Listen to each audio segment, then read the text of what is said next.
Allison Rosen. Allison Rosen is your new best friend.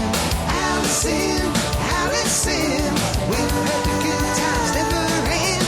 Allison Rosen, doing the wavy pencil dance again. Allison Rosen, Allison's your new best friend. Hey everyone. Hi, hello. Welcome to another exciting episode of Allison Rosen is your new best friend.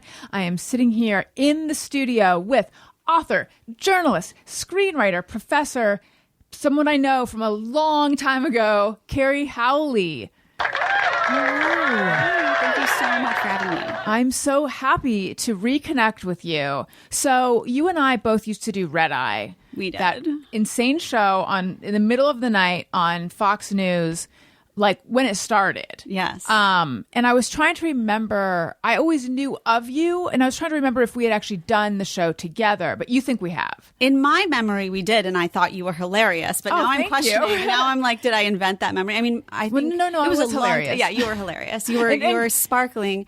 Thank you. And you were brilliant. Yeah, I was. And, I was on literally at 2 a.m., which is probably for the best.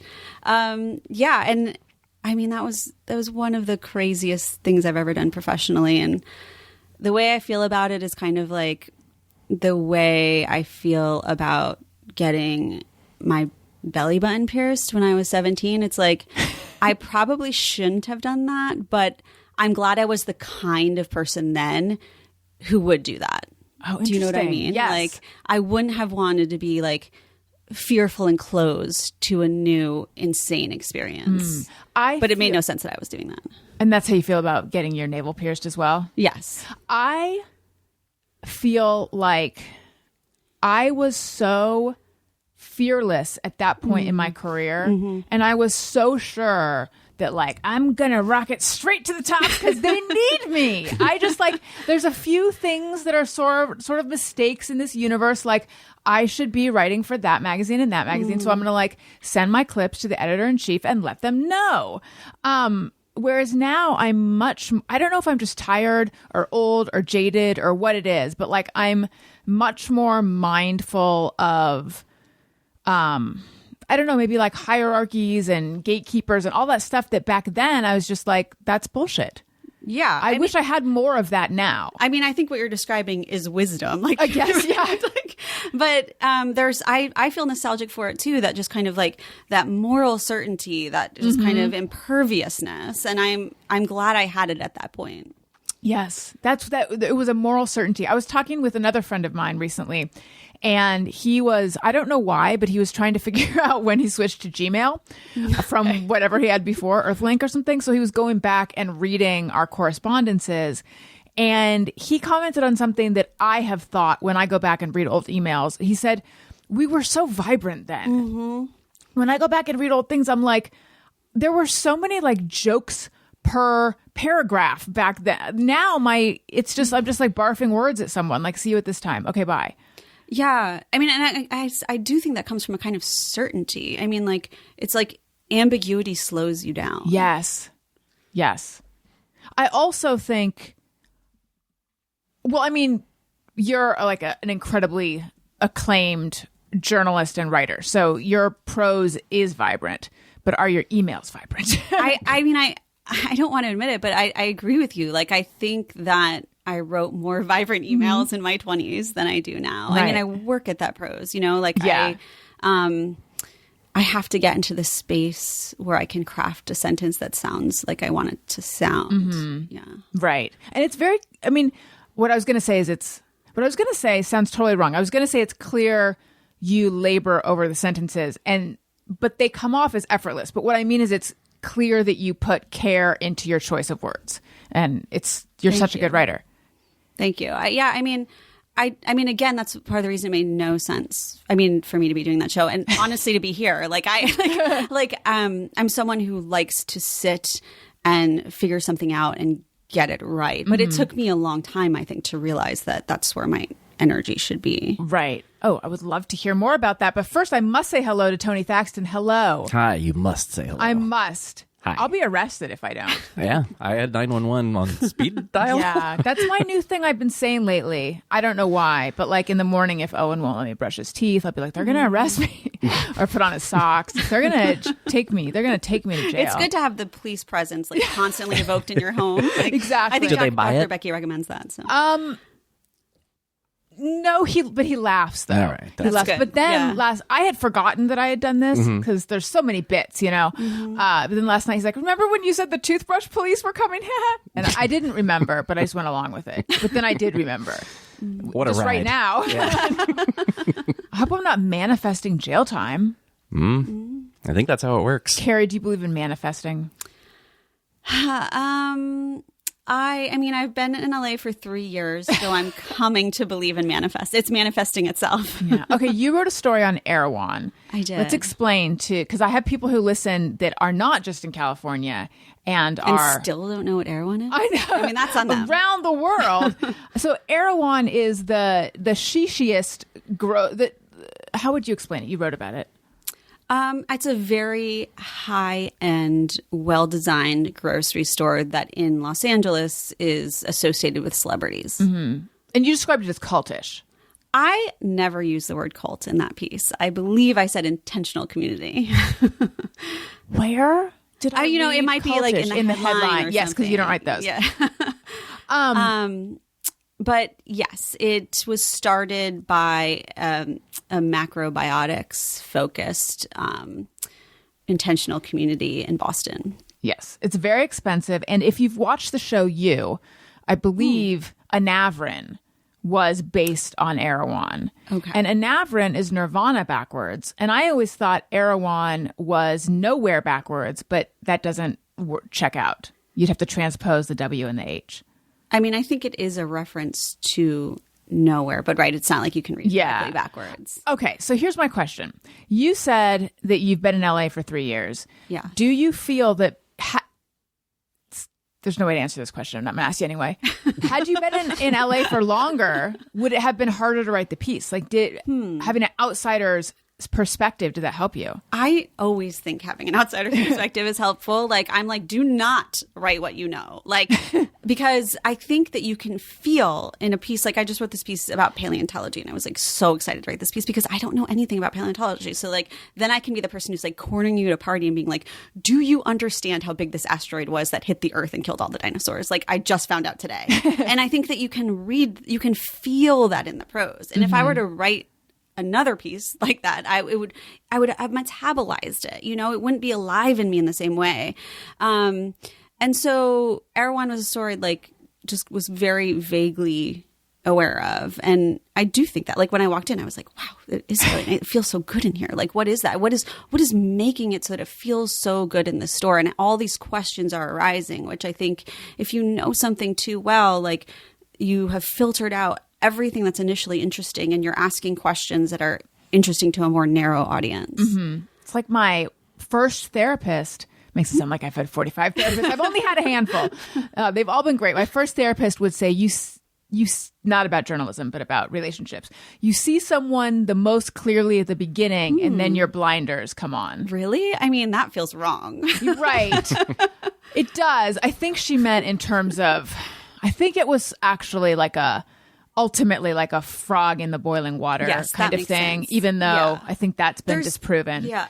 But in that frogs do Everything jump we're out. saying is incorrect. Right. Don't listen to anything.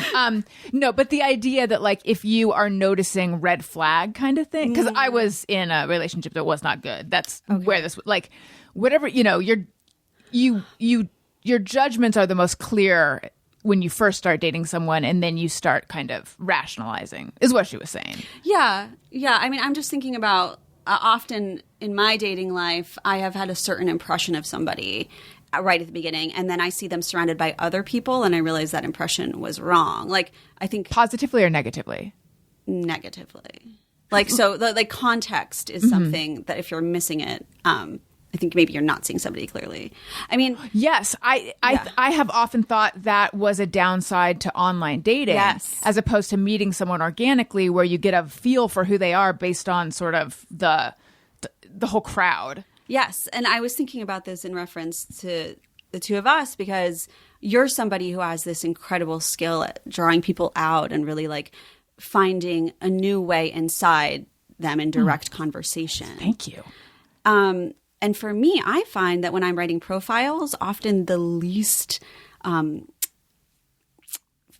useful part of writing that profile is talking to the person directly. So I wrote this profile about this whistleblower reality winner, and she was in jail the whole time. So I had to talk to her boyfriends and her family, and I was compiling a picture of her from stories other people were telling. The same with this Manny Pacquiao profile I wrote. And to me, I found that is so much more fertile territory. Mm-hmm. But it's not like you're interviewing, my husband right now. You're interviewing me, so. Oh, actually, I am. He's arriving. He's outside. Let me know when he arrives, Tony. It's so funny. I was actually my background is journalism and profile and feature writing and stuff like that. And I don't know why I was thinking about this, but last night or the night before, I was thinking about how, it used to be that I would interview the person and then transcribe and then write the piece and, interview sometimes, the other sources about them and stuff. But like, I have all these hours of Q&As with people. And what if I were to, treat those like interviews for profiles? And like, what if I wrote a profile? I was not actually thinking of doing this. I was just sort of seeing like, does this work? Like, what if I were to write a profile about each person that I interviewed on the podcast? When I interviewed them for the podcast, did I ask the right questions if I were to be writing a profile about them? But anyway, all of it just sort of, it's interesting in light of what you're saying that like, no, that's the least useful part of it. Yeah. I mean, I just think that this is getting very like deep very quickly, but like, I don't think we have lots of self-knowledge. Mm-hmm. And I think that we lie to ourselves about who we are and that other people see us more clearly. And so it's not always true. Like I wrote this profile of this poet who's like, has a very well-crafted like idea of what the universe is like. Jory Cram. Yeah. Uh-huh. And so it was very useful to talk to her because she has like wisdom to share. But in terms of really getting at who someone is at their core, I have not found it particularly useful to ask people. Mm-hmm. Do you try to? Because that's something that I would like when I think of the kind of questions I would ask as a young writer. Oftentimes it was like I wanted to see if they could sort of put themselves in context in the career they're in. And as I get older, I realize like no one can do that. Really. That's my job. Yeah. As a writer. Yeah. I mean, I think there are revealing interviews. But I think something that we see, and we were just talking about this in like parasocial relationships, is that you can just get such an incorrect idea of who someone is by only listening to them, right? Instead of seeing them placed within a community. Do you have experiences where the people you're profiling are unhappy with ultimately what you end up writing if you think that they don't quite know themselves? I think it's always really surprising. I think, many people are happy, but they're surprised. Like, no one is ever like, this is exactly how I imagined this would be, and when they're upset, it's often about something surprising. Right. I wrote a profile of somebody who had been really torn apart by social media. And it was in many ways an empathetic profile, but she was upset because at one point in that profile, I mentioned that she'd been drinking wine. Which hadn't occurred to me would be problematic, right? Well, she shouldn't have done it in front of you if she had a problem with that. I absolutely did not mean to, so, and it's always something like that, something that is just some background detail. Right. Did you know that Armie Hammer has a podcast? I did not know that. I just discovered it, and I only saw clips, so I haven't watched the whole thing. Did you know this, Tony? I did not. Yeah. And he interviews his mom, and she's like very... Well, in the comments, people are like, this is how you create an Armie Hammer. Like, she's cold and seems to not quite get the effect she's having on him. But he and like a producer or friend were sort of joking about the cannibal thing. And just in that one minute, I was like, oh, the way to them, this is like this like ridiculous brand that has put on him that's completely not true.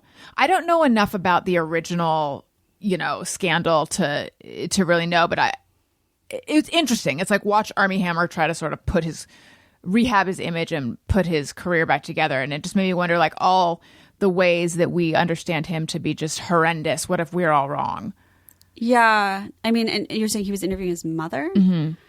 Yeah. I mean, it reminds me of, what's that guy's name? Is it Pete Hegseth? Oh, yes. Yeah. And his mother, had written him an email. So I don't know the details. I just saw threads about it. Yeah. There was an email leaked in which she accused him of womanizing and being like a bad guy. Mm-hmm. And it just raises so many questions. Like, what is that mother-son relationship? What culpability does she have? Who leaked the email? Yeah. And so, like, I feel like just kind of a lot of times when I'm experiencing the news, I'm just like flooded with questions about like, how did this information get here and what is the dynamic? I think a lot of us like feel, I don't, but a lot of people feel a sense of like they're edifying themselves by paying attention to the news. Mm-hmm. But I think so many of us are just experiencing it as a kind of soap opera. And it's a comfortable place to be because we kind of know the characters. Mm-hmm. But it's nothing more elevated than that. There's nothing like more edifying about paying attention to Pete Hegseth than Armie Hammer. Right. That's what I'm trying to say. Well, thank you. No, I know what you mean. Yeah, I mean, all of it has an element of soap opera and voyeurism. Who are the characters? And yeah. So when you were on Red Eye, so this is now back in the early 2000s, right? Yes. What was it, like 2006, 2007? Whatever. It was a long time ago. You were at Reason Magazine, right? I was, yeah. Was that the first place that you worked? Yes. Look, let's go back further. Where'd you grow up? I grew up in Connecticut. Okay. And I went to Georgetown and I got an internship at Reason Magazine and I came out to Los Angeles for the first time and lived in Westwood. And then I moved to actually Burma for a couple of years and I worked in a censored newspaper in a military dictatorship. And then I came back to the United States and I took a job at Reason Magazine, which is really is a libertarian magazine, and it was a great place to start because it was so small that I could kind of do everything, and it was a very like nurturing, supportive environment. Mm-hmm. And were you or are you libertarian? I have a lot of libertarian impulses. I continue to think like the border should be open and it should be legal to build housing. I am really disappointed to see a lot of people who identify as libertarian and who have for so long been warning against what would happen if an authoritarian took control of the machinery of the ever-expanding government suddenly be fine with Donald Trump. I mean, I find that very... It's curious, right? Yeah. I mean, it's utterly baffling to me and like deeply disappointing. And so I think about that time a lot and like what it meant, and I'm still trying to kind of figure that out. But it was as a writer, it was a great place to start and kind of be introduced to all of these arguments and ideas. Is Reason Magazine, are they okay or pro-Trump? There's a kind of pox on both their houses like attitude. And again, I don't think that the dangers are. I personally don't think that the dangers of a Harris administration and a Trump administration are remotely equivalent, but that seems to be what a lot of, professional libertarians are saying. Not all of them. Yeah. Mary Catherine Ham, who is a friend of mine, was like, look, I think we had two flawed candidates. And to me, it's like, well, sure. Yeah. Yes, but in a different way. Yes. Very different level to me, level of whatever. Okay, so what was living in Burma and writing for a censored newspaper like? When you say censored newspaper, what does that mean? it meant that we were writing in an English language newspaper, and everything we wrote, we would literally have to fax to a censor whose name was Wei Lin. And he would fax it back with like big black X's on it. Just fax it right back to us. And it would be really crazy stuff that would get censored. Like I think someone mentioned, we were doing like some fluff Halloween story. And someone mentioned ghost stories. And Wei Lin said, no, ghost stories are illegal. Like just really crazy stuff. Or like someone described a rickshaw driver as having a history degree. And Wei Lin would say, well, it's embarrassing to the regime if you say that this very educated person is a rickshaw driver, so you have to take that out. I mean, it was this constant. When you think of a censored regime, it seems like there'd be so much distance between you and the censor, but actually we saw him at a Christmas party. It was Wei Lin. Yeah, it was this guy, and so that was an experience in like how absurdity and profundity and darkness can be kind of interrelated. Pettiness too. Yes. Or like the vanity of the image, the smallness of every detail. Yeah. Right. Wow. Okay. So then you came back, you worked at Reason. And then after that, where'd you go? After that, I went to the University of Iowa's nonfiction writing MFA program. When I was at Reason, I was like just writing in ideas. I was like, I'm really interested in how the sentence sounds. And like, obviously no one else gave a shit about how the sentence sounds. So I wanted to go somewhere where I could just like read essays for a few years. And as I was doing that, I was like, okay, this feels the opposite of being on red eye, right? This feels like correct. I continued after that. I got a job in academia. And I was a professor of creative writing, first at the University of Tennessee at Chattanooga, hidden gem, Chattanooga. And then went back to Iowa and I taught there for a while. And then I was offered a job at New York Magazine. And that's been incredible. So how long were you a professor? I think about 7 years. As someone who was a college student, that's so cool. It was cool. Take that out, Tony. That's so lame. No, but I'm just thinking, like, I don't know. But I think I have this reverence for professors. So that's so cool that you were one. That seems like a very shrinking pool of people. The people who have reverence for professors. Yeah, it's so wonderful to be in a place where everybody is like, they're devoted to like the life of the mind, as they say. And like, especially Iowa City is that, everybody's, every third person's a poet, which sounds so obnoxious, but it's actually completely delightful.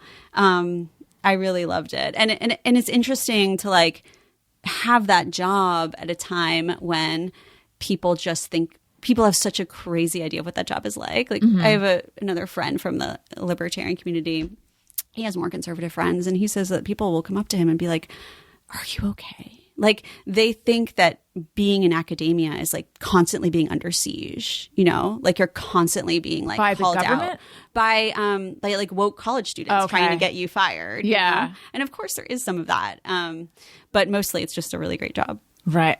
Although I do want, University of Iowa. Okay. So they have undergrad and grad programs. What I was going to say is I feel like in an MFA program, I would think you're facing that less, maybe not. Maybe, yeah. I don't know. I mean, the MFA program is great, and I think a lot of people are really skeptical of MFAs, but at the end of the day, it's like a bunch of people who are there to like read deeply together and be creative, and that's an incredible experience. When you went there for the MFA program, did you think I'm going to continue in academia? Like, was that the plan? No, not at all. No. Yeah, and I thought it was so weird that everyone else wanted to do that. I thought I would go back to DC and go back into magazines, but was the idea loved it so much? I mean, but was the idea like I want to spend more time thinking in a dedicated way about writing? Yes. Okay, that was the idea. Yeah.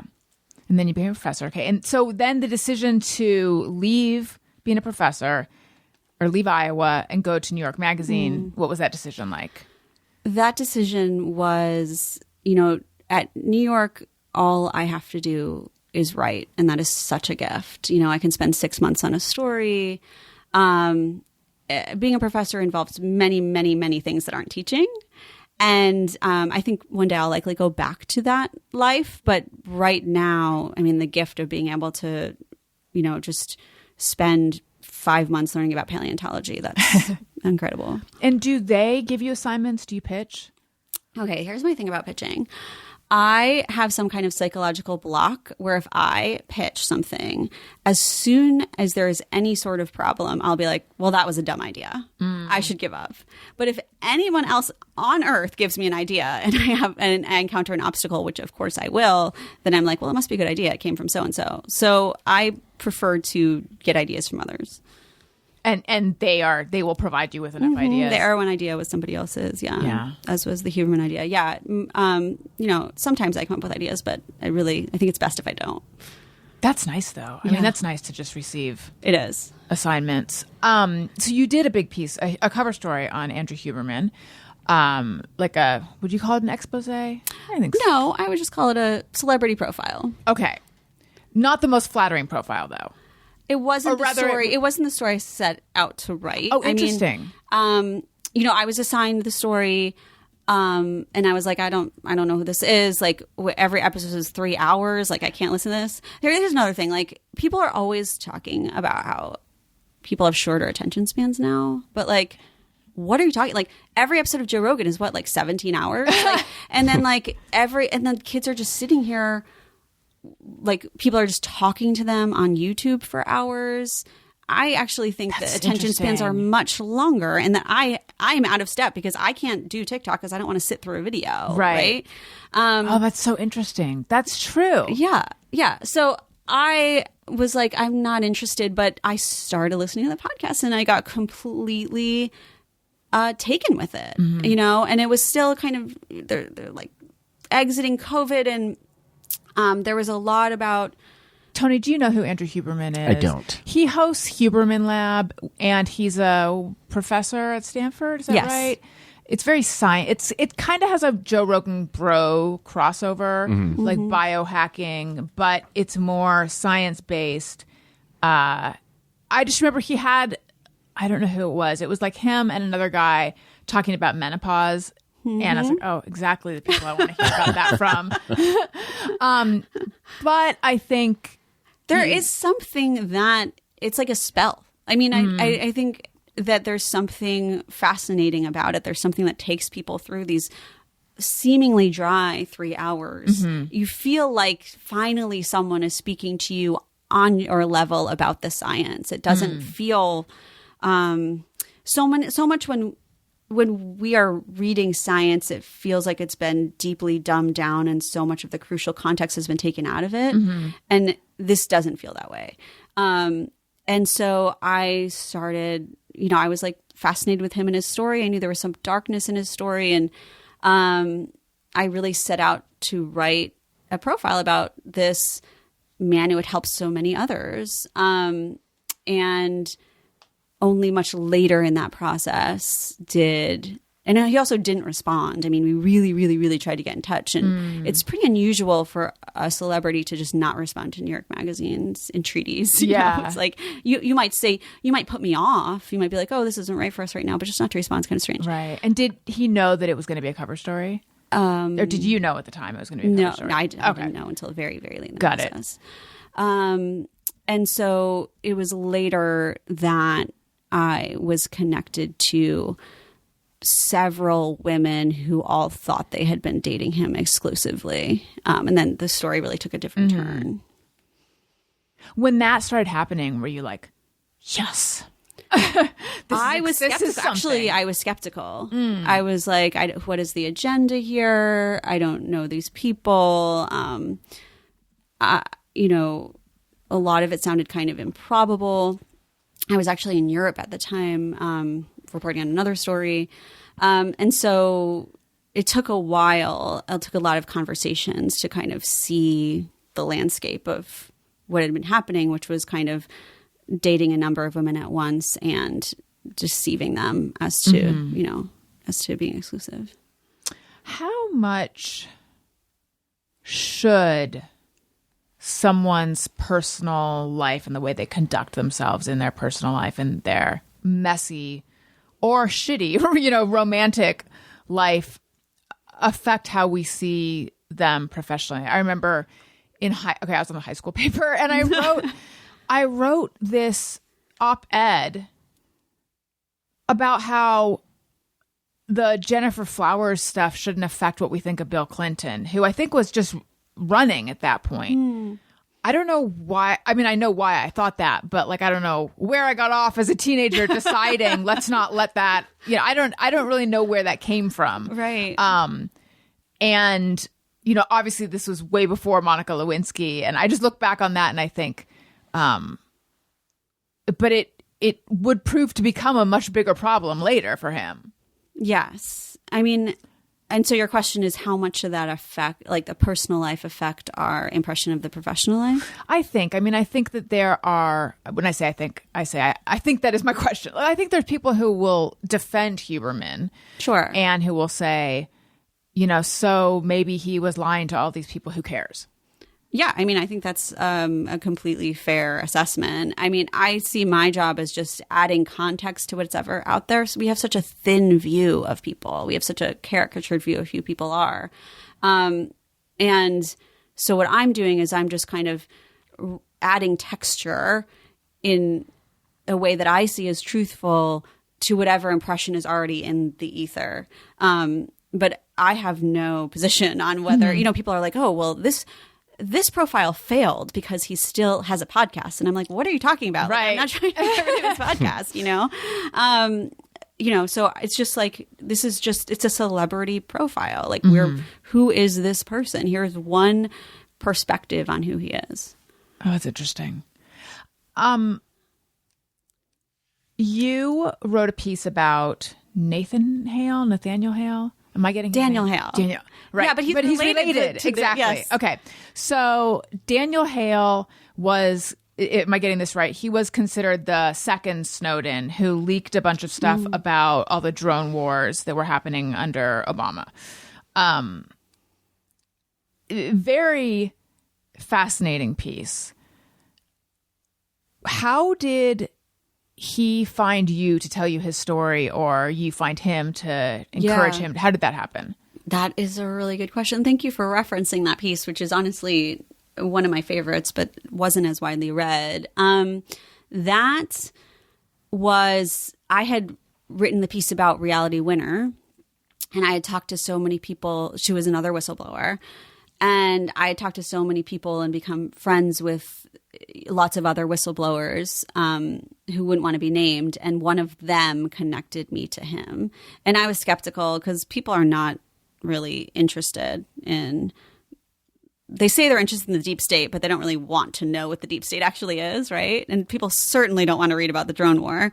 But I started talking to him on the phone, and we started having these like 4 or 5 hour conversations, and he was so fascinating. And here I'm contradicting what I said before. I mean, talking to him was incredibly fruitful because he was so full of he was still so full of idealism, even though so much of his idealism had been crushed, and his story was so dramatic. So that came, I mean, that was like really, part of it was luck, but part of it was that I had been a journalist for a long time and something fell in my lap, but it's not something that would have happened to me at the beginning of my career.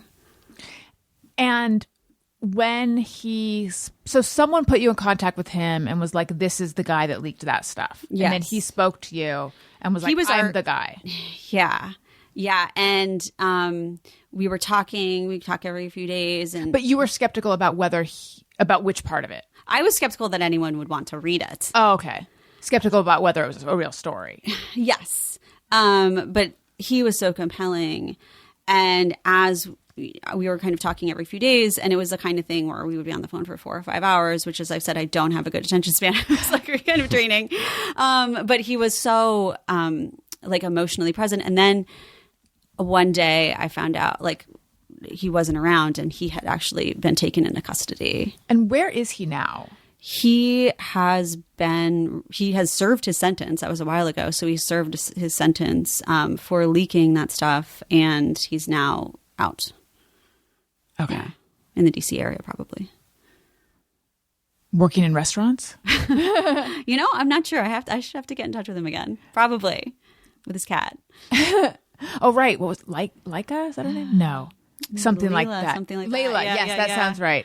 And you wrote a screenplay, right? You wrote a movie? Yes, I wrote a movie called Winner. It's a comedy, coming of age story about Reality Winner.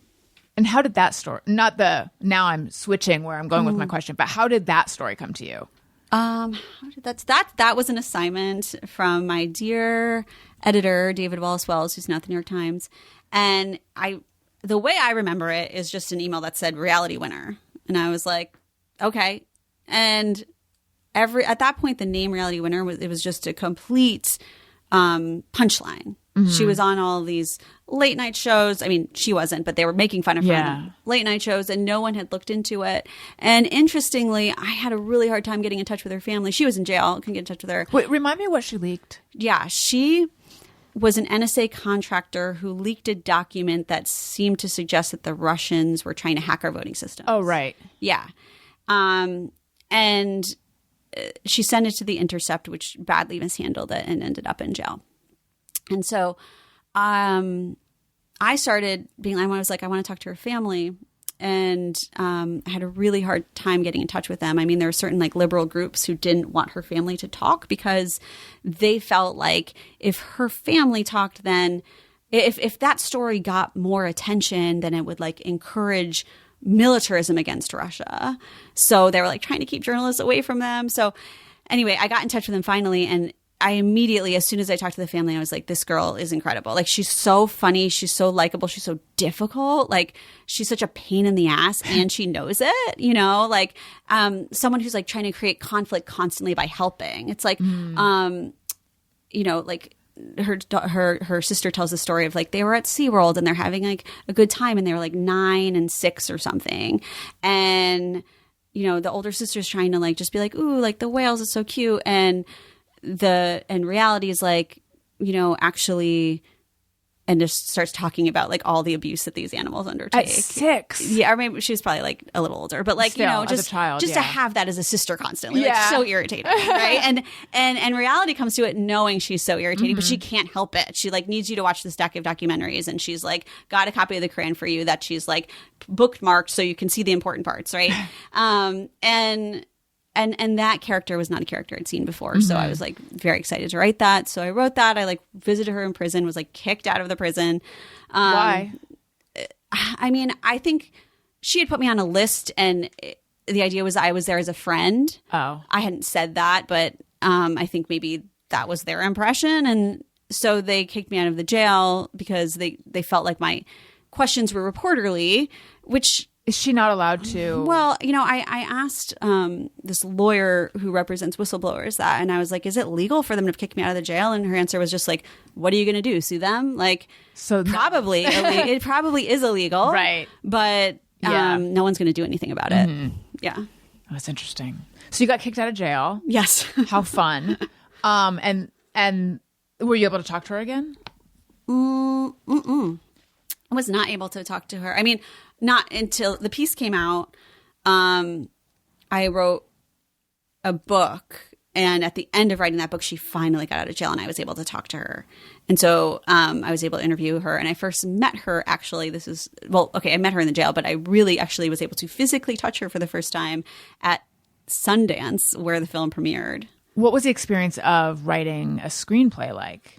Had you done that before? I had not done that before, but it wasn't that different than writing a feature, and like in that a lot of what you're doing is you are setting up and paying off, right? And so you're kind of planting a mystery and maybe misleading a little bit, and then there's some payoff later, and you're nesting questions. I mean, I've really felt surprisingly similar, and what I've always loved about writing is dialogue and structure, and those are of course related. So it was kind of seamless. Mm-hmm. And when will we get to see it? It's available for purchase now, I think, but it will be on Hulu early next year. Oh, cool. Yeah. And then you've written a few books. You wrote Throne about MMA, and then you wrote Bottoms Up and The Devil Laughs, which is about the deep state. It's about the deep state. The Reality Winner story is in there, and it's about what is it about? it's about time. It's about motherhood. I mean, it's an essay. It's all over the place. What is the definition of the deep state?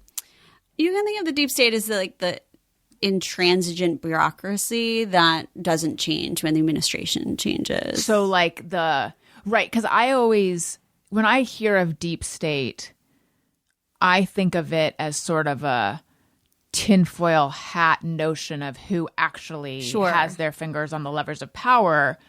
But you're saying, no, it exists. It's funny. I mean, I'm thinking of a piece that I wrote where I wrote deep state and then a copy editor wrote does not exist.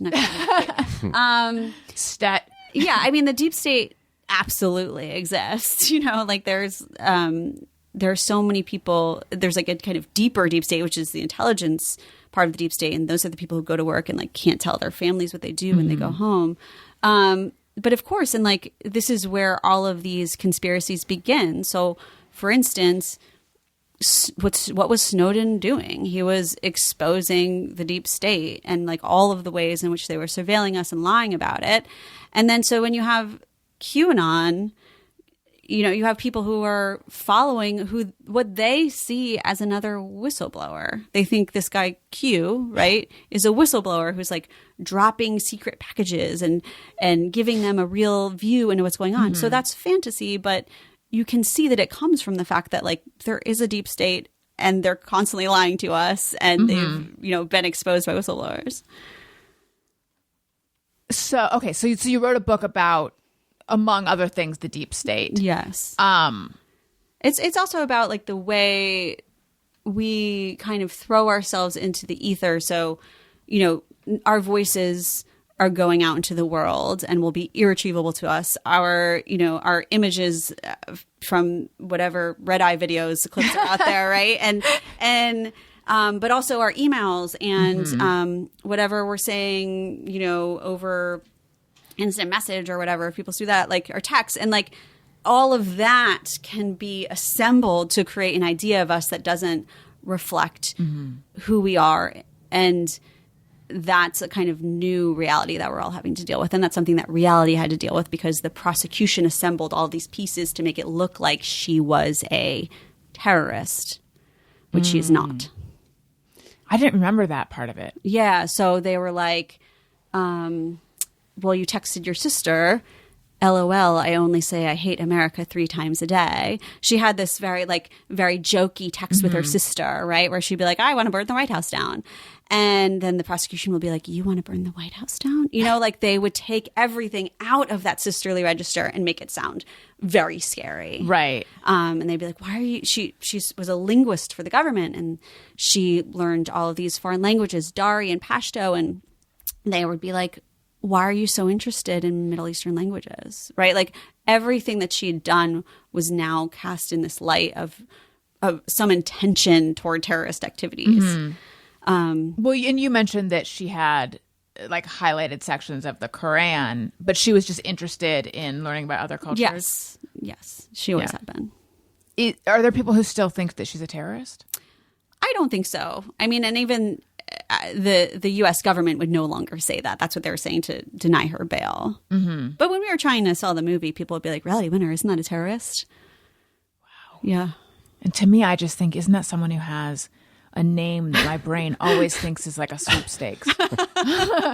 My brain, it's like fires something every single time. I'm like, nope, no. Yes. Nope, I mean, I had a reality winner Google alert for a long time, and it would constantly just be about who won a reality show. It's not useful. Right. Does her sister have an unusual name Her as well? sister's name, hilariously, is Britney. Wow. Her parents really went a different direction. Yeah, I mean, I think it was that that the father named reality, and the mother was like, "I'm name's Britney." Yeah, like, they took turns. And deep state is also the surveillance state, right? I know for a long time we didn't want to have like I don't even know if I could say these without firing off people's devices, but SIRI or ALEXA, this idea that like, well, they're listening, you know, but then. And also at the beginning, we didn't have TikTok. When I say we, I'm talking about like my husband and me, not we as a culture, you know. Just we were like, I don't know, let's hold off. But of course, now we have all that stuff. Yeah. And it's just this idea of like, what are they going to do? Yeah. It's like we've and I'm with you. Like, we've all just kind of given in. Like, the convenience of it is too tempting. And so now, I mean, I think being on, I think the internet is inseparable from surveillance. Like, we've given in, and I think we'll pull back a little bit. I think like the kids are better at using, apps where the text disappears after a while and stuff like that. But I think our generation is hopeless. Yeah. It is interesting. My kids really want me to put them on my YouTube channel. Oh, really? And they really want their own YouTube. And that just feels like not a good idea. I'm sure there are bits of them on, I don't post on YouTube all the time or anything, but I'm sure I've posted them before. But Owen made this video of this, like, he's very into the solar system, and he made this, it was like a paper that had these little planets inside, and then he was like showing them to the camera, and he was begging me to post it on YouTube. And he's like, he was like almost in tears, but I think it was a little bit trumped up. He's like, I want the Allison Rosen lovers to know that you're a mom and you have a son and his name is Owen. And I was like, honey, they know. Like, I guess he doesn't listen. Thank God he doesn't listen. But like, that's so interesting though. He wants to be part of my identity. Story. Yes. But he is such a part of it. But I guess he doesn't really know that. Or the way that he's part of that identity doesn't seem real to him. Yeah. Right? I mean, there's some story that you're telling about him. Right. That is just by necessity very simplified. Right. Right? Right. I mean, I guess yes. As I'm talking, I'm realizing though, I feel like anyone who listens knows I have 2 kids, what their names are, what they're into, but he doesn't know him. that. Like, he's so complicated. He contains multitudes. You have not given that to your guests. Right. I guess so. I mean, I really do feel like there's something about podcasting where maybe I shouldn't say this, but like there's such intimacy that you create through hearing somebody's voice. And yet my experience in writing the Huberman piece was that intimacy actually gives you it's a misapprehension in so many ways, right? Like, you are not seeing that person. I had an experience where I watched a documentary about podcasting that a couple peers made. And I think it was called Earbuds. Do you remember that? I never saw it, but I know what you're talking about. It was Graham Elwood and Chris. Yes, Henson. No, What's his name? I can't. Mancini. It right. Yes, that's it. Who's Chris Henson? No idea. Yeah. Well, he wasn't part of this. Yeah. And they talked about how they interviewed podcast listeners talking about the podcast they listened to. Oh, I think did it go to Podfest maybe? Oh, wait, did you even see it? You just know about it. I just know about it. Okay, yeah. But anyway, there's it follows a woman and I forget the story, but what the podcast that she listens to, which I think was their podcast, means to her. And anyway, as a podcaster who is lucky enough to hear often what my podcast means to people, I was stunned to be like, what they're saying about that podcast is what people say about my podcast. And this whole time, I sat here thinking they are connecting to me and to my specific content, and it means something to them. So how is it that person is saying basically the same thing about this other podcast that's not at all the same as mine? Oh my God. And that's when I realized it is about the medium. I think, not exclusively. Like, I really don't think it's only that. I'm not taking away, what I bring to it and what my listeners bring to it, but that level of intimacy, that relationship, that parasocial relationship is recreated between every podcaster and their audience, I think. Sure. But I think that when those people say, like, I'm getting comfort and a sense of connection, like, that can be earnest and true. It's just that different people are going to connect to different podcasters. Right. I don't think it takes anything from you that people are saying that to other people. I think you're right. But it did at the time feel like, whoa. Yeah. Yeah. I mean, I guess it's like if you hear anyone talk about their spouse and why they like them, Yes. everyone's going to have their own. They might begin to sound similar. Right. But, exactly. Exactly. Why they have the best husband in the world and they're posting on Facebook for their anniversary. Exactly. That was my post. Throne. That was your experience among the MMA people. Yes. Yes, it was. It was a book about cage fighting, in which I followed 2 cage fighters, one of whom, was in the UFC and made it all the way up to a very high level fighting, and who almost fought in Buenos Aires, and another guy who was really fighting in like high school gyms and like illegal bars and stuff like that in Iowa. And that is really a book about aging. It's a book about I was turning like 30 when I was writing that book, and like the sense that your body will eventually start to fail. And just watching these guys beat the shit out of one another felt liberating at that point. Like they are not trying to preserve anything. They're taking control. And this is also a book about like ecstasy. Like there was kind of an ecstasy in watching that. So yeah, that was my first book. Do you still follow it at all? I can't. No, like after I write something, I have to be like, I will never engage with this again. Like, it starts to feel like work, and so no, I don't follow it at all. Do you follow it? No, not really. When I was on the Adam Carolla show, he had some MMA fighters as guests, so I have sort of a passing understanding of it. I had taken cardio kickboxing. That was like my favorite gym class.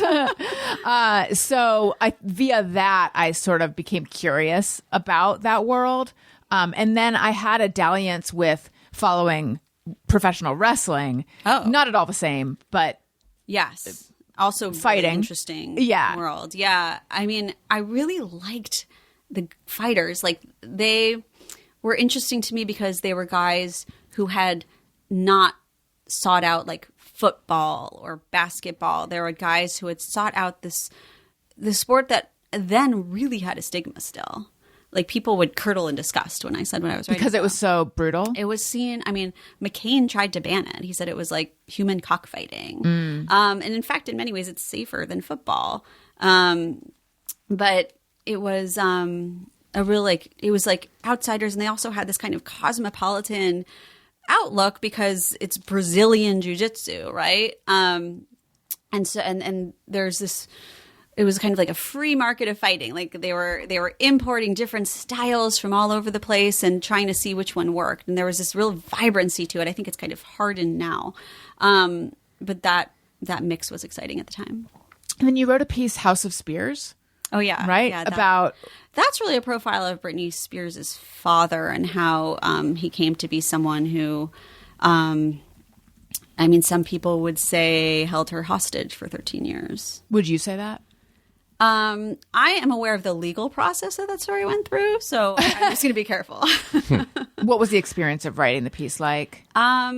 Again, it was like this feeling of like I haven't really thought about Britney Spears very much, and so I can like go into all of this fresh and read every memoir that her family has written, and it's like an operatic expanse. Her sister, her mother, her father, and all of their function and dysfunction were all new to me, and I tried to bring that all into the piece about her tragedy. And it was written at a time when I think, her Instagram was new and people were still trying to be like positive about it, right? So people would be like, this is Britney speaking her truth. And there was like a big silence around how uncomfortable it was to watch her Instagram at that time. Right. And I think that silence was broken subsequently. Was your piece before, during, or after the Free Britney movement? It was after. Okay. Yeah. So she had been freed from the conservatorship. Yeah. Gotcha. And so she had started doing those Instagram reels. And And that was when I got to sign the piece. Yeah. When you were hired by New York Magazine, did they want to put you in LA? No, they were like, you can live where you want. And I was like, I want to live in LA, which people think is crazy.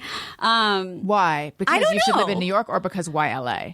I think people, okay, this is a question I have for you.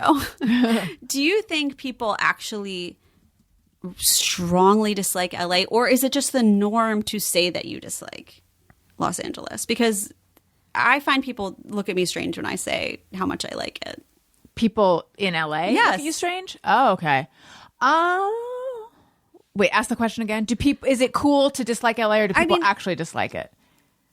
I mean, I just feel confused about Los Angeles. Like, I think people here are so nice. Like, there's such an openness. Like, there's like people ask really good questions, and they're really extroverted, and they're like really genuinely friendly. And that is so divorced, it feels like, from the idea of LA of being just full of fake people. I'm like, maybe they're all on the west side. Like, I just don't know. They might be. Yeah. That is a lot of it. That's what I always say. Is like it's so much of just. It's all about where in the LA area you are and who you're talking to. And Okay, maybe I with. just don't know. But no, I love it too. But I definitely feel like it's because I have picked and chosen the sides and the people that I like. So See, I don't think I love LA, but I don't have a problem with the people and the culture. I more have a problem with the hot weather, and I like snow. I liked living in New York. So my issues with LA are that it's not New York. Yes, and certainly not. And a lot of it, I think, a lot of it's beautiful, but a lot of it is just like ugly. Yes. And the driving is terrible. Yeah. But I grew up here. Okay. And Where did you grow up? In Orange County. Okay. But I was born in Northern California, which is way cooler. But I did not live there for very long. So I grew up in Orange County, went to college in Claremont, came back, lived in Costa Mesa, and then went to New York. And my whole life, I always felt like a misfit in Southern California. And I felt like my dad is from New York. So I felt like New York is where I belong. I'm going to get there, and it's going to be a real ugly duckling story. You know? I'll be like, I was a swan. And I got to New York, and I loved my years there. However, when I was in New York, I realized in terms of, I think, I don't know, sensibility or my soul, or I don't know how to articulate it, but in a lot of ways, I really am like a West Coast person. I found that New York, even though there was a ton of drinking, there was something very sober about the way people were in New York. And there's a lot more levity out here. Even though everyone in New York is smart enough to be funny all the time, it just wasn't nearly as playful and collegiate. Now, some of this has to do with, OC Weekly was an alt weekly, and that was like the most fun place to work. And then Time Out New York was like a sweatshop, and everyone was just so much work, But I do think that there's sort of this like, we're all suffering attitude in New York. I remember my landlord said, when I commented on this, she's like, I think a lot of it has to do with 9/11. Like you should have seen, or maybe she wondered if how much that changed people. Like if you had been here before 9/11, I wonder if it was different. But I don't really think so. I think it's more just sort of the city. I don't know. Yeah. Yeah, there's I mean, I love New York. I work for New York Magazine. It's a great city. There's a kind of provincialism that creeps in. There are so many people in Manhattan who would like curdle and die if they left. Who like can't even imagine leaving, right? And I don't encounter that here. I feel like people here are always talking about leaving. You know? Right. There's not lifers out here as much, even though there's people who spend their whole life here. There's always a sense that there's somewhere else to go, and that feels more like me, Yeah. But I think there is just a kind of generosity here. Like if you're just online, you're like online at the supermarket or something, people just start talking. And I feel like it's the most friendly place I've ever lived, and I've lived all over, and I never gets credit for that. That's true. The South takes all of the friendly LA but credit. the South, I mean, there's so much subtext. But yes, maybe I just can't read the subtext. Maybe But yeah, it just feels genuine. And you know, I don't know how much you talk about your personal life. You have a husband and 2 kids. I do. Yes. I have a boy and a girl and a husband. Do they like LA? They do. Yeah. My husband really likes the nature aspect. We live near Griffith Park. And I think my kids, like, this is what they know now. And there's so much to offer. I have a really technical question about writing. Okay. When I worked at Time Out New York, we used, this is many years ago, InDesign, when you would be on staff and you would have to like drop it into this program, and it's a whole thing. And I was always jealous of the freelancers because they could just email their story and they didn't have to deal with this cumbersome program. Do you just email your stuff? Or is there some specific program you have to use? I think there are programs, but I really am like a satellite. Like, I'm just out here writing my weird stories and then, you know, putting it in a document. Like, I don't deal with any of the technical stuff. Do you email it? Or is it like a Google I put sheet? it in like Google or something. Okay. Yeah.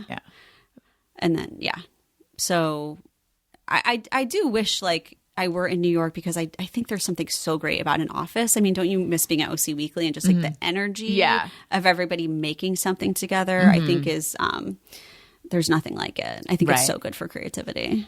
Although I wonder, with so many people being remote now, are newsrooms the same? I think they're pulling back on that, though. You know, On being remote? Yeah. I mean, newsrooms have certainly closed, which is a different issue. Right. But I do feel like we're kind of exiting that. I think there's going to be less remote work and stuff like that. It's also kind of amazing that you have a great career in magazines. Yes. Given that there's so fewer. Yeah. Yeah. Do you feel lucky? That I don't mean to yes. take anything away from your skill, but No, I mean, no. I feel incredibly lucky. Yeah. I feel like it's such a privilege to get so much time and resources to work on a story. And I also feel like aware that that the whole landscape is so fragile. So just valuing this time while I have it. What was the most difficult story you ever wrote? Oh, that's a really good question.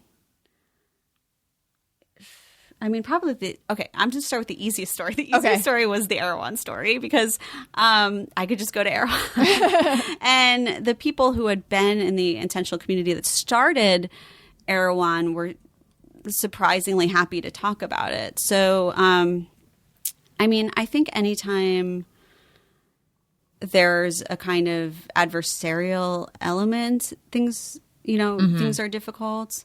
I probably don't want to go too deeply into any specific instances. Writing my book was hard because it was so sprawling, and having to figure out all this research for all these different threads in the deep state, which is something that by nature doesn't want to be, discovered. Right. Yeah. Have you ever felt in danger? Have I felt in danger? Yeah, I did. It did feel when I was writing the Britney Spears cover, and I was deep inside a part of Louisiana that is very loyal to that family. And it was also during it was either during Trump or just after, and it was a time when there was so much anger at journalists. I had the option. Okay, so it was very, very hard to contact people for that story. People who could have been sources did not have email. And I had to kind of like go up to people's doors and knock on them. And interestingly, that felt threatening to me for the first time. And I think I was just sensitive to this this divide of like people turning against journalists and seeing them as on a side or like hostile to their interests. Were you by yourself? Yes. I would be scared too. Yeah. I mean, I'm not a fearful person, so my own emotional reaction was surprising to me. And then what was the reception if they answered the door? Mostly people didn't answer the door, and then they were some people were incredibly friendly and helpful, and some people were hostile. Door slammed and stuff like that. Wow. Yeah. Ick. What's I want to know from your perspective though, who are hard people to interview? Hard people to interview are people who don't have a lot to say. And so, or who speak in abstractions.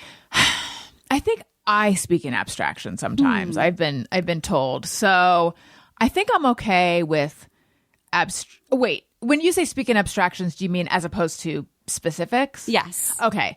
That doesn't bother me that much because I actually feel like that can be a good starting place to kind of try to get them to be a bit more specific. So I sometimes enjoy the challenge of someone just gave me a bunch of impressionist words and let's figure out what they mean. But no, it's more if someone is just sort of not monosyllabic, but, doesn't have a story or doesn't have, sometimes it can be like a TikToker, let's say, or someone, or just someone who exists in an online space doing their own stuff that they make themselves, and maybe they haven't done a long form interview, or I don't know. If there isn't really I feel like I am I can be trying to find the story, what's interesting. Did you experience any challenge? And where it's just there's nothing. How is there nothing?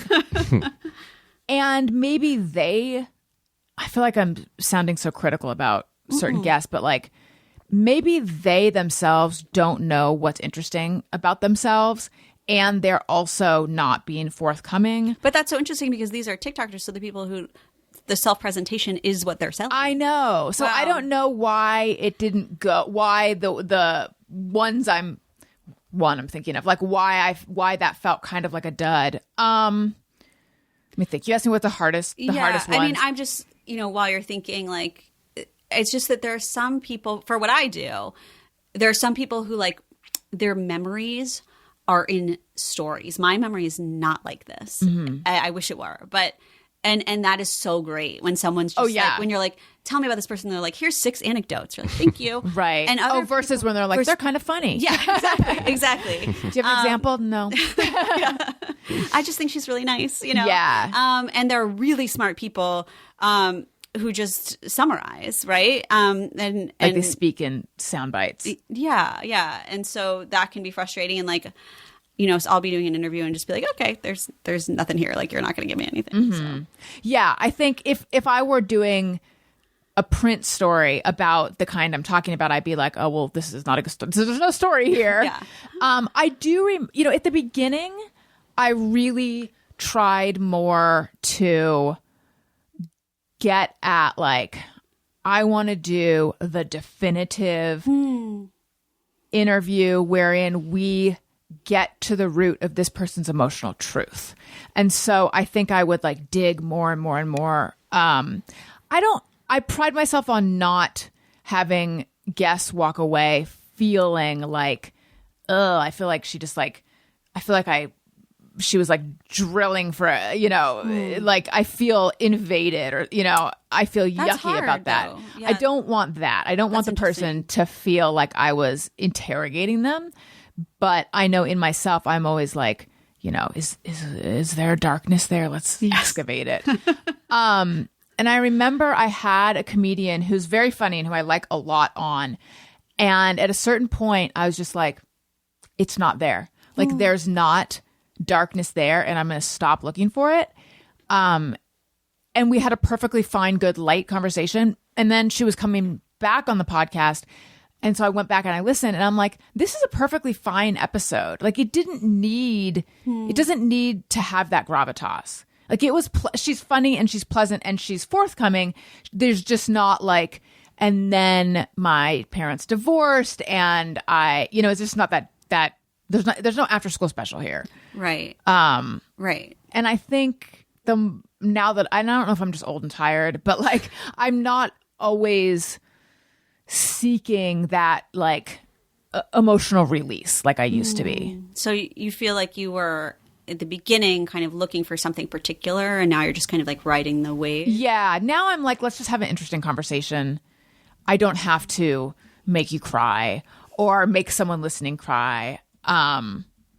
Which sound I hope I'm not coming up. Well, I don't. No. I feel like sounds like that's really interesting. I mean, I'm making myself sound like I was like a manipulative interviewer. No. It just sounds like you were trying to find a truth, but like part of that process is realizing that sometimes that door isn't open. Yes. And you also have to respect the person across from you, and and like, I mean, I'm sure that some of those episodes are better because you gained the ability to like change course, right? Which seems like something that comes with experience. Yeah. Yeah. Do you find yourself in a position of trying to coax info out of people and or convince someone to divulge something? Or are you just like, yeah. I mean, like that's part of the job. But I think that part of what, like how I've grown into interviewing is like very similar to what you're saying, is just like being open to what's coming at you and alert to what's interesting, and knowing that many times it is not going to be the thing that you initially sought, and just kind of being patient. I mean, I do a lot of listening, and often it's only like days later when I'll realize what like the interesting question would have been. Yeah, I mean, it's a whole, I always saw it as like, it's so cheesy, but like it's a whole dance. It is a whole, like interviewing someone, getting them to open up to you, getting them to trust you, observing the whole situation. It's a whole, there's a whole thing happening inside me that they're not aware of. Just sort of calibrating. And I think I may have talked about this before, but oftentimes I would be interviewing the person at the photo shoot for the magazine. And so I would know the questions I'm probably going to ask. And then let's say there were a few questions where I was like, I'm worried they're not going to want to talk about that, but I know I want to get to it. So they might shut me down on that. So I'm going to ask those at the end. And then the photographer would just be like, so what was it like working with so-and-so? Or like, so is it true you're pregnant? Or they would just fire off like no filter at all. And the person would just be like answering them. And I'm like, that is such a different approach. Wow. That's so interesting. It's so different than how I'm doing it. I'm like, you're preparing. Well, I'm like trying to sneak up on them and they won't even notice that I asked this question. And they're just like, and I've also been around reporters who have a much more like, they're not trying to butter them up or soften them up. They're just going to ask their questions. And if they get what they get. And that's so different than how I was. Yeah. I mean, I think a photo shoot sounds like a very difficult place to get somebody to open up, right? Because they're so conscious of like, this is a public presentation, right? Like, this is my public face, going to close everything down. That seems like the worst possible.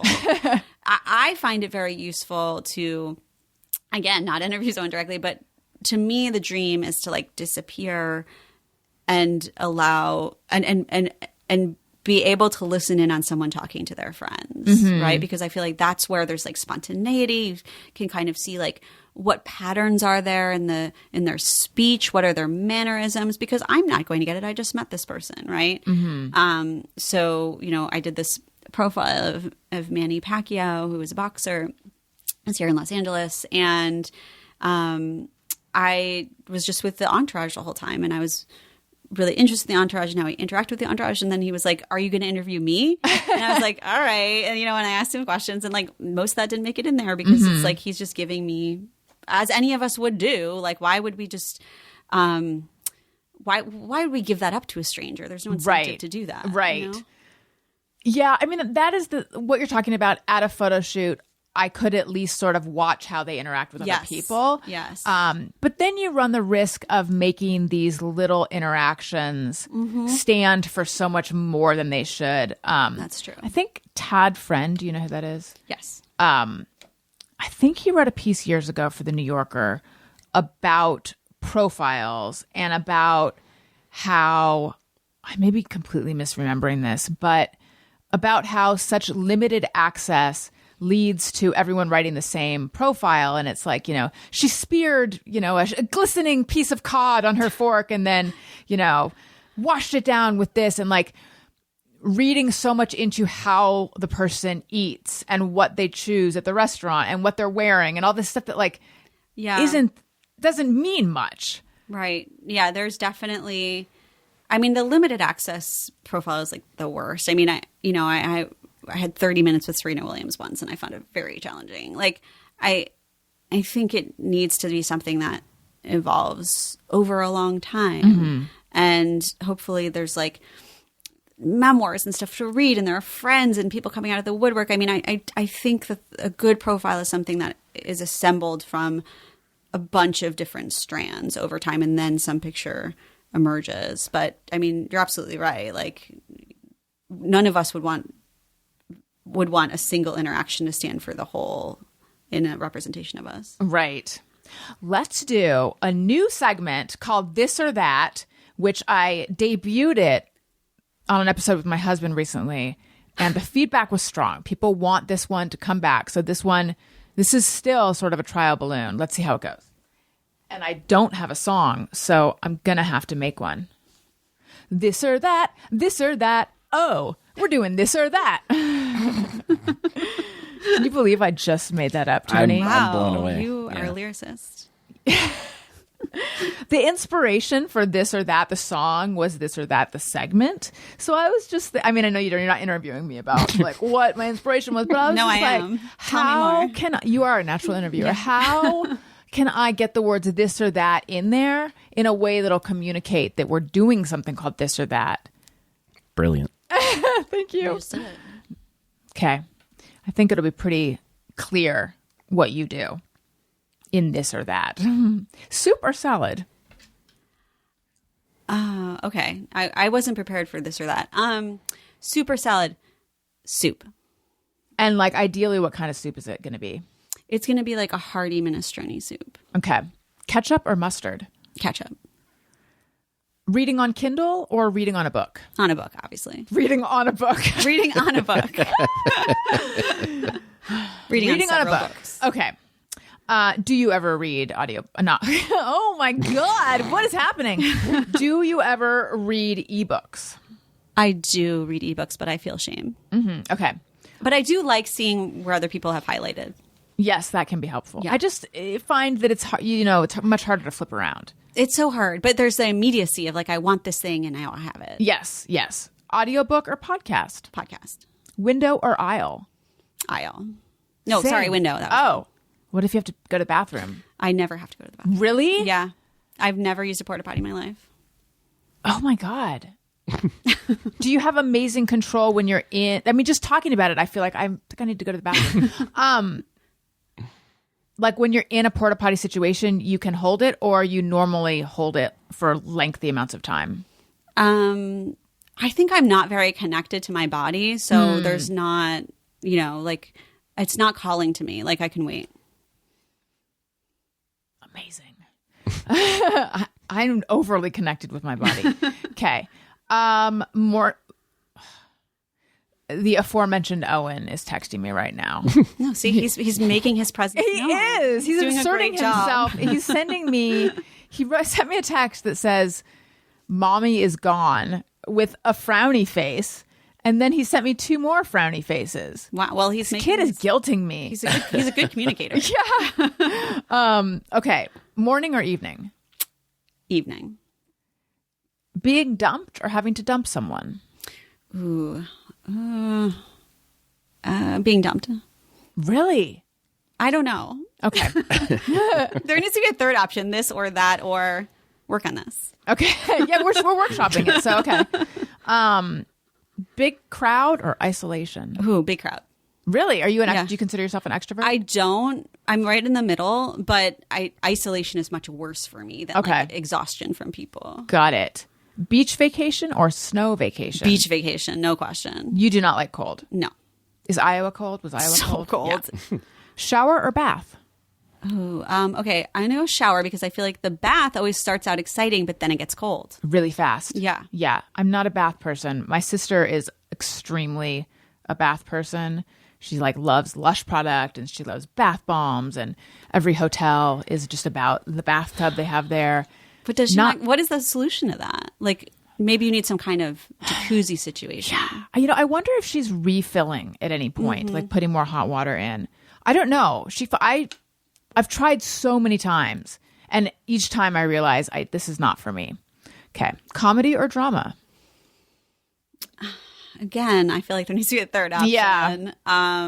This is by design, I'll go with drama in this moment. Cake or pie? Cake.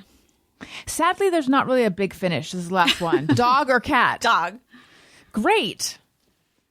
We'll see what the feedback is to that one. Are you going to rate it? Like, is there a score? Like, no, there's just that. Because it felt like a test. Yeah. No, now we know you better now. Okay, great. But I do feel like these are all sort of, when you think this or that, if you were to ever think that, these are pretty like standard questions. I feel like I need more, surprises or something. Like,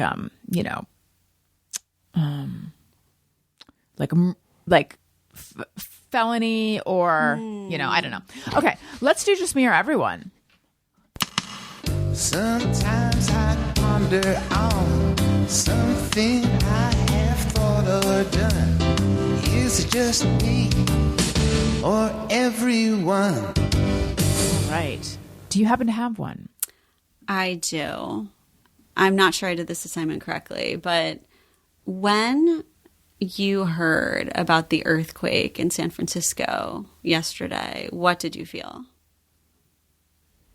I felt like I should reach out to my brother and make sure he's okay. But then I didn't. And then I felt guilty. And then I forgot about it. And now I'm realizing, I should have done that. Okay. I mean, that's a normal human response. I felt envy. Really? Yes. Like how? Or why? Obviously I don't want anyone to come to harm, but to experience the earth shaking. Have you never felt an earthquake? Never. Never. This was the story. You found it. This is my darkness. This is my central trauma. Oh my God. You've never ever? And like, what an incredible thing. Like, what an incredible way to be connected to nature. Like, the earth under your feet is moving. Like, that'll get you off your phone, But not actually gets you on your phone really fast. Because you're like, did everyone feel that? Wait, how is it that you've never ever, you've been here for 3 years. Yeah, but it's just never, I'm in the wrong place, wrong time. Okay, so I have been in a zillion earthquakes. Luckily, none catastrophic. But when I was in 8th grade, and I remember it was like the day of the dress rehearsal for the 8th grade musical, Tom Sawyer. It was the worst musical, but I was in it. The epicenter was it was a very small earthquake, but the epicenter was like down the street or so. It was very close. And it was so different than any other earthquake I had experienced. Really? My dad said he thought a plane flew into the house. I was at school. He was home. It was like a huge like explosion sound and then this like violent shaking. It was different than the rolling you normally feel. See, these words, the rolling shit. Like, I didn't even know that dichotomy. Yeah. I mean, you've been very privileged in your experience of earthquakes. And I feel lucky. I've felt all kinds of them. Yes. And then because I'm lazy, my instinct will be to get under a doorway. Okay. Even though we grew up with earthquake drills where you have to get under a desk. But now that I'm not, a child, I'm like, I'll just go under a doorway. And then that has been debunked as a safe place to go. Oh, really? Apparently the frame can fall like directly on you. It's not a good place to be. I guess if you think a little hard about that doesn't seem very So now I do nothing. Now I just stay in bed. And I'm like, I should probably get up, but I'm not going to. You? Any exciting earthquake experiences, Tony? Not really. I find for me that any of them that I've experienced have not really been very big, and so usually it's whoever I'm with. We look at each other like, "Did you feel that? Is that an earthquake?" And then by the time we realize it is, it's over. Yeah. Maybe this is like going to the bathroom and like I'm feeling earthquakes all the time. I'm just like not aware of it. Well, have you been in a situation where there was an earthquake that you didn't feel, but someone near you felt it? Not quite near, but like, across town or something. Okay. In Iowa, we had tornadoes. Or we had tornado warnings, at least. And my instinct was always to go outside and look for the tornado. That's not what you're supposed to do, right? I mean, I feel like you would see it come. It would be slow, right? Like you would have time. It would be like this, cartoon Twister, thing. right. There are tornado warnings. There's a tornado siren. And my son who grew up in Iowa when he was like 3, he very logically thought that the tornado came out of the tornado siren. The tornado siren was at the playground. But yeah, I mean, there's something that I feel like we're not allowed to acknowledge about like the thrill of extreme weather. Of course, it exists along all of these awful things, but like there is something enlivening about it. Yeah. Yeah. I mean, you don't often think about the earth under your feet. Right. You don't often think of it moving. Another great thing about LA, you feel like there's so many different landscapes. There's mountains, there's beach. You feel like you're on Earth. Mm-hmm. I think you will feel an earthquake. You think so? You believe in me? I think you can do it. I think if you're here long enough, I feel like we have them all the time. Mm-hmm. I've met people who are very afraid of earthquakes. I think that's very common. Yeah. Mm-hmm. But it's not really common among people who grew up here, I don't think. Okay. Just because, I'm sure there's you talk to people in New York but... and they're like, I could never live in Los Angeles because of the earthquakes. It's like the top 5 reason. Right. Right. And that was weird. It was unusual weird. It struck me as weird when I first encountered it because it's like they're just a part of life. But that's mostly it's okay. Yeah, well, I'm lucky because I've not, experienced a catastrophic one or anything. So yeah, has your husband experienced an earthquake? I don't think so. And crazily, like recently there was one that touched Connecticut where I'm from. Oh, right. My family got to experience one. Why? Yes, I don't know. Why are they avoiding you like this? Stability wherever I go. Exactly. Okay, I have a just mirror, everyone, which is I realized, like today I did something ridiculous and I hit the inside of my pinky on my phone in some way that just really hurt. Like it was throbbing just for a second, but just being clumsy and just like bonking my hand. And I was thinking, if I were in a doctor's office and they had done something that elicited this level of pain, I would be like, that was an excruciating procedure. Mm-hmm.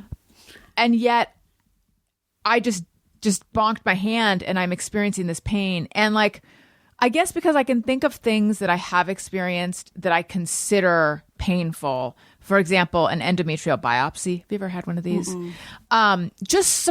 Shockingly, I found it shockingly painful. And I thought it was, and women, it's one of the things women talk about. Mm-hmm. We talk about makeup and we talk about endometrial biopsies. That's it. Yeah. No, when people are talking about how surprisingly painful an IUD insertion was, oftentimes you'll see people then talk about endometrial biopsies because it's something they don't give you medication for. But for some people, it's not painful. For oftentimes it's like surprisingly painful. And I remember my doctor had told me the pain is going to be a 7 out of 10, which is really high. Yeah, but for some reason, I just put it aside and didn't believe her because I don't know why I didn't. She literally said a 7 out of 10, but it's fast.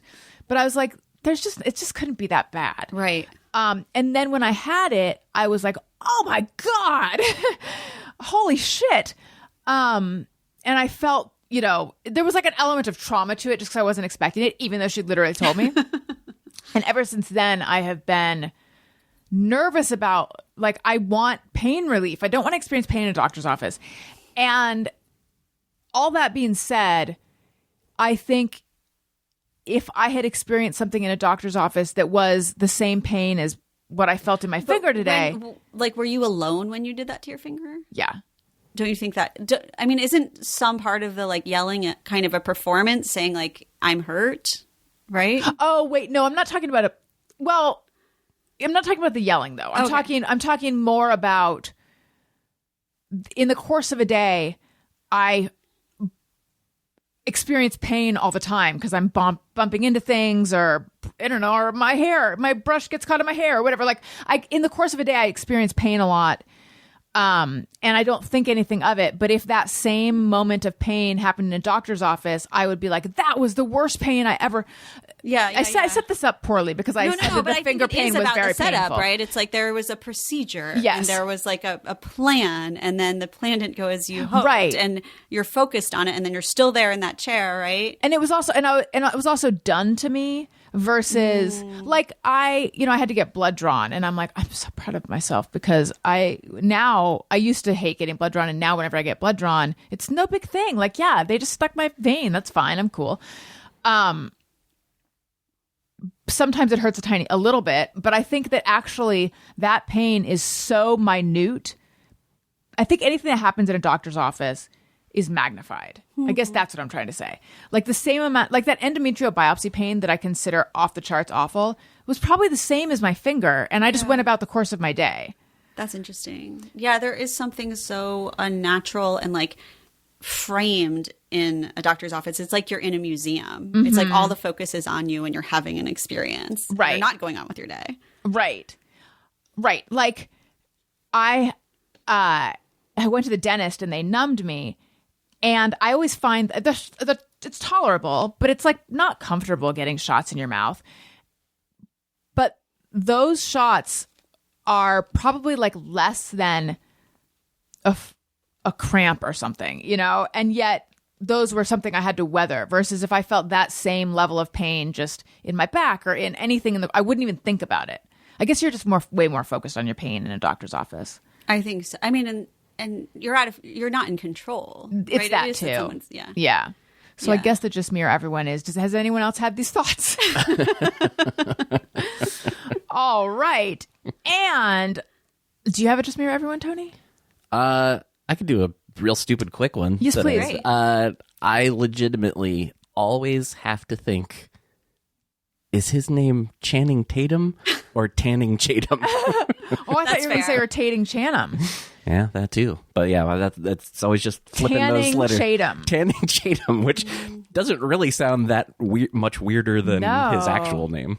But I always have to take a second. Not that because I talk about him so much. All the time. Wow, this must make it And once challenging again, yeah. when you do your Channing Tatum I podcast. know. Now I'm going to start doing this. That's a great one. I don't actually have that problem, but But I'm going to start having it. yes, I totally will. I can totally relate I'm to sorry. it. Yeah. I feel like that. I mean, there's so much of that happening to me constantly, and I feel like that is part of being alive in our time, where we're constantly kind of encountering people, but not really. Like I was on X a lot, and I'm on Blue Sky, and like there's so many Nates and like Noahs, and like I cannot keep these people straight, But they're somehow in my brain. I'm constantly figuring out like two different people. They're like two people who I thought were one person, but they're two different people. Do you know what I mean? Like, Yes. I just feel like socially we're all very confused. And I think all of that leads us to feel drained because we feel like I'm interacting and keeping track of 300 people, but it's like we didn't actually talk to anyone. Yes, the keeping track. All right. And then now it's time for Podcast Pals product picks. Podcast Pals product picks. All right. What would you like to recommend? Okay, can I do two Yes, recommendations? please. Okay. The first one is a book. It's called The Heart in Winter by Kevin Barry. Irish things are very chic right now, and this is a very Irish book. And I love it because it is like, it's a love story with like deeply rich prose, like crazy Irish brogue type prose. And I find it's very absorbing and different and fresh.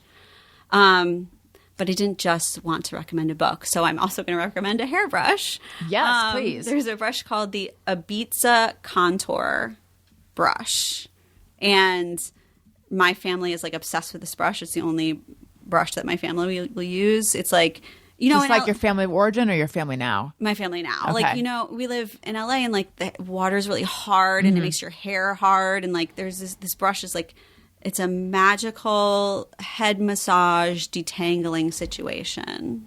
So look this up right now. And for some reason, it's only $30. So It beats. See, I thought maybe you were going to say Mason Pearson. oh no, because- come on, that'd be so basic of me. But my nanny gave me one, and I've had it for 85 years. I'm just kidding. People always have some crazy story about that. Ibiza Contour, you say. Yeah. I have been consuming brush content lately. Oh, really? Yeah.